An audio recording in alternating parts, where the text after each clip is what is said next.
Уважаеми и скъпи приятели, мислите, че общуването с хората ви прави по-силни. Но не е така. Всеки път, когато влизаш в стая, част от теб остава там. Всяка среща, всяка дума, всяка усмивка отнема парченце от вниманието ти, от твоята тишина, от твоята сила. Ние наричаме това свързване, но то не е свързване. Това е потребление. Видима размяна, в която продаваш вътрешния си свят срещу малко шум и одобрение. Погледнете около себе си. Претъпкани партита, фалшив смях, празни разговори, които звучат повече като статичен шум, отколкото като радост. Хората вече не говорят, за да се разберат.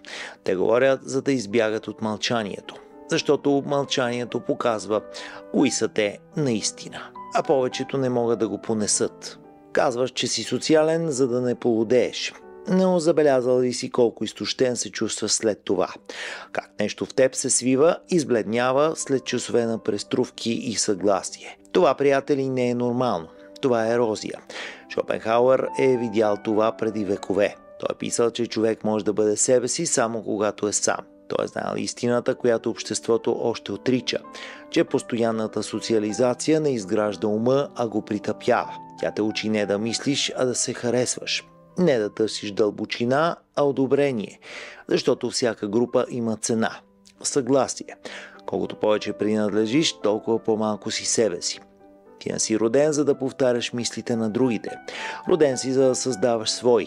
Но всеки ден оставаш обществото да изтегля от теб парченца чрез разговори, лайкове, усмивки. Днес вериги те обвързват днес, а с комфорт. Не с насилие, а с внимание. Задай си въпроса. Кога за последно умът ти беше изцяло твой? Кога седя в мълчание, без да чувстваш нуждата да споделяш, да доказваш, да обясняваш? Шопенхауер е казал, че тишината не е самота, а пречистване.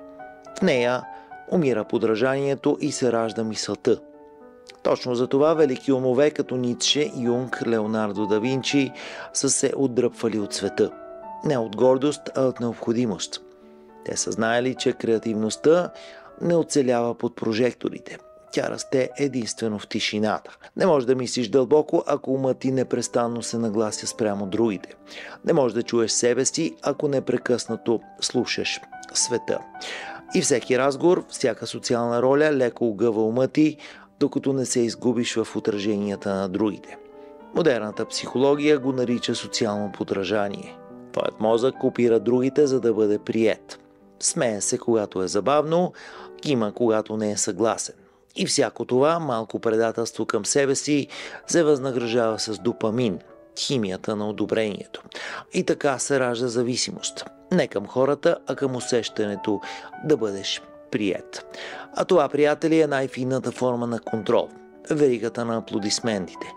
Истинската свобода не е да бъдеш харесван. Истинската свобода е просто да не ти пука. Днешният свят обожествява шума. Интернет, социални мрежи, най-голямата тълпа в историята на човечеството. Милиарди гласове, които повтарят едни и същи мисли с леко различни думи. Това не е общуване, а представление. Масов театър на одобрението, където актьорите получават лайкове вместо аплодисменти. И ако останеш достатъчно дълго в тази шумна зала, започваш да мислиш като тях. Да жадуваш същите реакции. Да измерваш стойността си в лайкове и гледания. Така, приятели, умира оригиналността. Не в мълчание, а в шум. Но тишината не е враг. Тя е лекарство. И когато шумът спре, мозъкът започва да се лекува. Мислите да се проясняват, чувствата да се успокояват, а вътрешният ти свят се връща към равновесие. Това, приятели, е пречистването, за което говори Шопенхауер. Самотата не е наказание, тя е пространство. Твоето собствено пространство, където можеш да чуеш гласа, който светът се опитва всячески да заглуши. Велики умове винаги са търсили това убежище. Ницше е вървял сам из Алпите, за да мисли. Да Винчи е напускал дворовете на властниците, за да наблюдава птиците. Юнг е построил кула, за да бъде сам със съзнанието си. Те не са бягали от хората, те са пазили себе си от тях. И вие, приятели, също можете. Но първо трябва да спрете да се страхувате от мълчанието. Да го прегърнете като огледало, а не като враг. Да се научите да изключвате света, не за да го отречете, а за да го разберете. Защото когато се отдръпнеш, когато спреш да търсиш реакция, започваш да чуваш истинския си ум.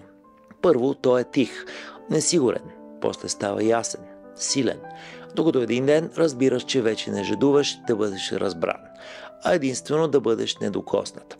И тогава се ражда новата сила.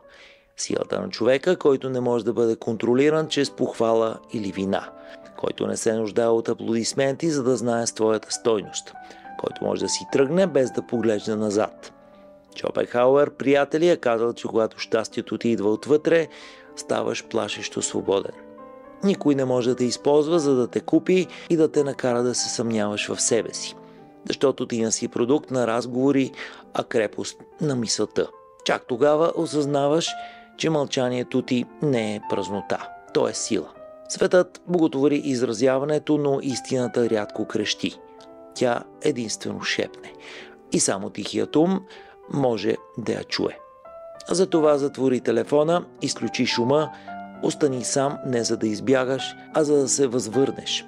А времето, в което всички говорят, твоето мълчание ще бъде най-силният глас. За сега от мен, приятели. До скоро.